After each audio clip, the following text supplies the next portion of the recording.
باقی جو چیزیں ہیں وہ تو اور لوگ لکھ کے دیں گے، اسپورٹس کے متعلق یا ریلیجن کے متعلق وہ اور لوگ ہم نے دیکھے ہیں، کچھ دیکھ رہے ہیں، وہ لکھ کے دیں۔ میں نے کہا سائنس کے متعلق آپ بے فکر رہیں، میں آپ کو 50 سوالات لکھ کے دے دوں گا۔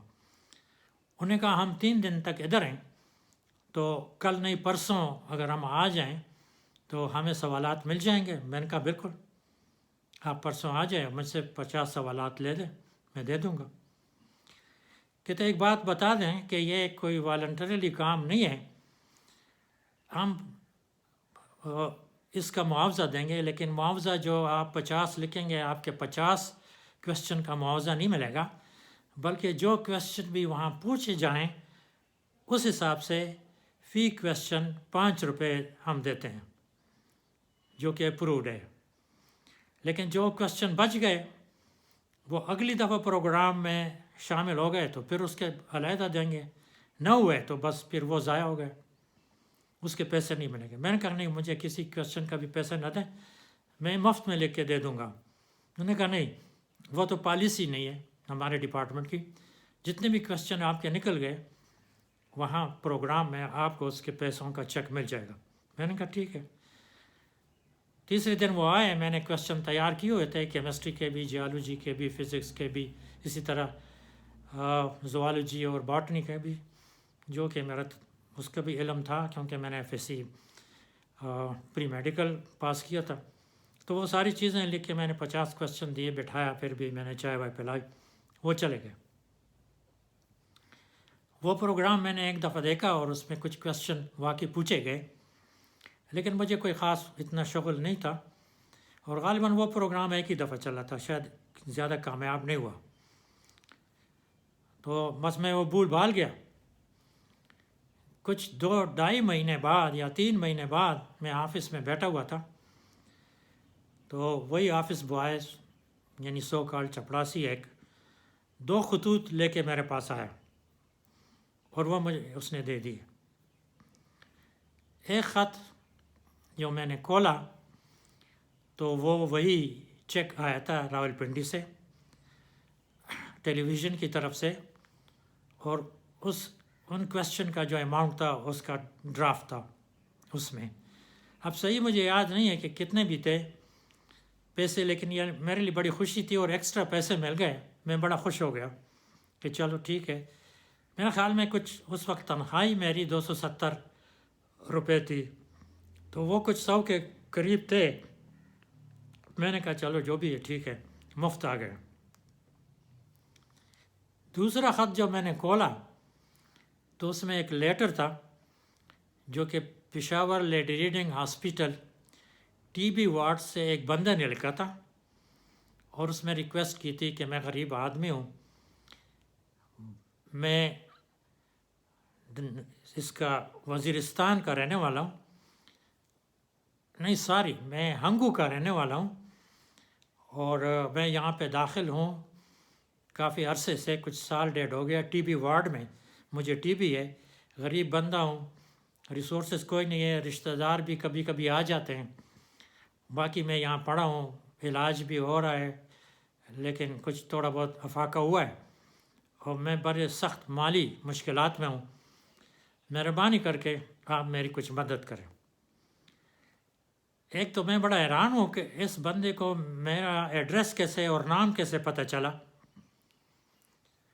دوسرا میں نے سوچا کہ یہ جو مجھے ایکسٹرا پیسے ملے ہیں یہ غالباً اللہ تعالیٰ نے اس کے لیے بھیجے ہیں، میری تو تنخواہ ہے، جو کچھ بھی ہے میرا گزارا تو چل رہا ہے، تو باقی مجھ پہ فیملی کا کوئی برڈن نہیں تھا، اس وقت بیچلر تھا، اور باقی بڑے بھائی تھے، وہ سارے گھر کا انتظام سنبھال رہے تھے، تو مجھ سے کوئی مانیٹری ڈیمانڈ ان کا نہیں تھا۔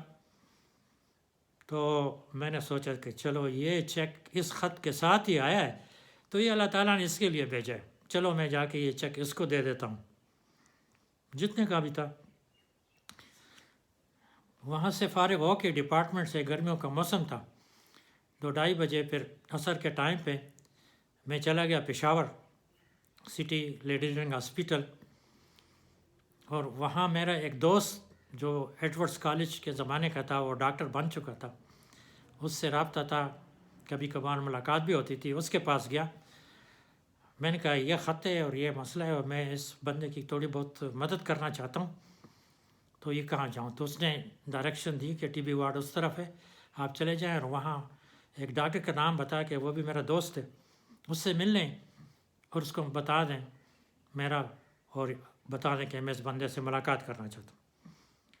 میں گیا ٹی بی وارڈ میں، اسی طرح وہ ڈاکٹر وہاں پہ تھا، اس سے میں نے اپنا تعارف کرایا اور بتایا، تو انہوں نے کہا ٹھیک ہے وہ بندہ ہے ادھر ہی ہے، ہاں وہ آپ کو میں لے جاؤں. وہ خط میں نے دکھا دیا، اس کا نام وغیرہ تھا.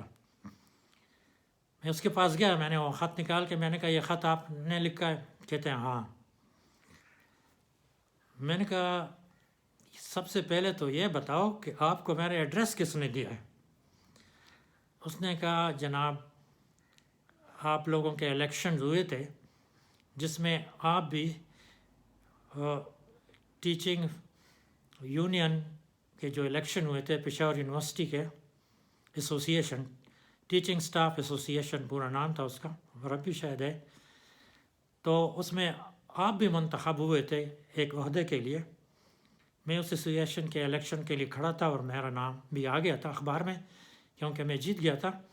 تو کہتے سب کے نام آئے تھے اخبار میں اور 7 ڈپارٹمنٹس کے نام بھی لکھے تھے، تو بس میں تھوڑا بہت لکھ لیتا ہوں، زیادہ تو پتہ نہیں ہے مجھے.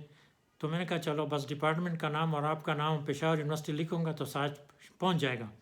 میں نے کہا پہنچ گیا اور یہ خط ہے آپ کو. کہتے میں نے کہا یہ بتاؤ اور بھی لوگوں کو لکھیں یا صرف مجھے لکھیں خط لکھا ہے؟ کہتے نہیں، جتنے اس میں نام تھے اخبار میں نے سب کو خط لکھے. میں نے کہا اور بھی کوئی آیا ہے آپ کے پاس کہ نہیں؟ کہتے نہیں سر آپ پہلے بندے ہیں جو میرے پاس آئے ہیں. میں نے کہا اچھا یہ ڈرافٹ ہے، یہ لے لیں اور یہ آپ اپنے لیے کیش کرا لیں. تو یہ اتنے روپے کا ہے جو کہ اس وقت مجھے یاد نہیں ہے، اور مجھے بھی اس وقت بینکنگ کی کیونکہ میرا اکاؤنٹ نہیں تھا کوئی بھی اور بینک سے کوئی واسطہ بھی نہیں پڑا تھا، تو مجھے بھی تفصیل کی کوئی پتہ نہیں تھا کہ یہ ڈرافٹ کیسے چیک ہوتے ہیں کیا کرتے ہیں. اور وہ کراس ڈرافٹ تھا جو بعد میں ہمیں تجربہ ہونے لگا. تو کہنے لگا کہ سر مجھے تو بینکنگ کا کچھ پتہ نہیں ہے، نہ کسی بینک کا پتہ ہے، نہ مجھے کوئی طریقہ آتا ہے، نہ میں زیادہ پڑھا لکھا ہوں. آپ نے اگر مجھے دینے ہیں پیسے تو یہ آپ خود لے جائیں بینک سے، مجھے کیش لا کے دے دیں. میں نے کہا چلو ٹھیک ہے. تو پھر یونیورسٹی میں اس زمانے میں نیشنل بینک تھا اور اس میں ایک میرا ایڈورڈز کالج کا کلاس فیلو بینک میں سروس کر رہا تھا، اس سے ملاقات ہوتی رہتی تھی. میں اس کے پاس گیا اور اس کو میں نے مزید تو کچھ بھی نہیں بتایا، لیکن میں نے کہا یہ ایک ڈرافٹ ہے میرے نام آیا ہے، اب اس کو کیش کیسے کریں؟ اس نے دیکھا کہ یہ تو کراسٹ ہے، آپ کو کچھ پیسے دینے ہوں گے. کہتے 10-20 روپے سے بھی دیں تو آپ کا اکاؤنٹ کھل جائے گا، لیکن خیر کوئی بات نہیں، میں وہ جیب سے دے دوں گا. اور وہ واقعی اس نے جیب سے دیے اور کہا آپ کا کہتے یہاں پہ اکاؤنٹ میں کھلوا لوں گا، اس میں ڈرافٹ جمع ہو جائے گا، پھر یہ انکیشمنٹ کے لیے پنڈی جائے گا، وہاں سے کیش آئے گا تو پھر آپ چیک لکھیں گے اور اس کے بعد پھر آپ کو کیش ملے گا. میں نے کہا کر لو جو بھی کرنا ہے. میں دینے لگا پیسے، اس نے نہیں لیے، کہتے یہ میں جیب سے دے دوں گا کوئی بات نہیں. تو اکاؤنٹ اس طرح، پہلا اکاؤنٹ زندگی میں میرا اس طرح کھلا بینک میں، اور وہ الٹیمیٹلی پھر وہ ڈرافٹ آ گیا اور میں نے چیک لکھا اور جا کے وہ میں نے کیش کیے وہ پیسے، اور وہ لے جا کے میں نے اس بندے کو دے دیا. تو بہرحال یہ ایک چھوٹا سا واقعہ تھا، یہ بھی بیان کر دیا میں نے، صرف اس لحاظ سے کہ میں یونیورسٹی میں جہاں بھی کوئی بندہ آتا تھا تو ضرورت ہوتی تھی تو میں اس کی ہیلپ کیا کرتا تھا. تو وہ جو رقم تھی وہ ساری اس کو مل گئی، اور اس طرح پہلا اکاؤنٹ میرا نیشنل بینک میں کھل گیا، اور اس کو پھر میں نے بعد میں مینٹین کیا. پھر اس نے بتایا مجھے جو دوست تھا کہ جب بھی آپ کو تنخواہ ملتی ہے تھوڑے پیسے بچ جاتے ہیں تو آ کے جمع کر لیا کرو بینک میں. تو میں جمع کرتا رہا، اور بعد میں پھر مجھے کچھ پیسوں کی ضرورت بھی پڑی تو اس نے بینک سے مجھے اسی اکاؤنٹ کے تھرو 2 دفعہ لون بھی دلوائے. تو یہ اس کی مہربانی تھی جس کا مجھے یہ فائدہ ہوا. تو بہت شکریہ. اس سلسلے میں ایک اور ویڈیو بھی انشاءاللہ میں جلدی بناؤں گا اور پریزنٹ کروں گا. بڑی مہربانی. خدا حافظ.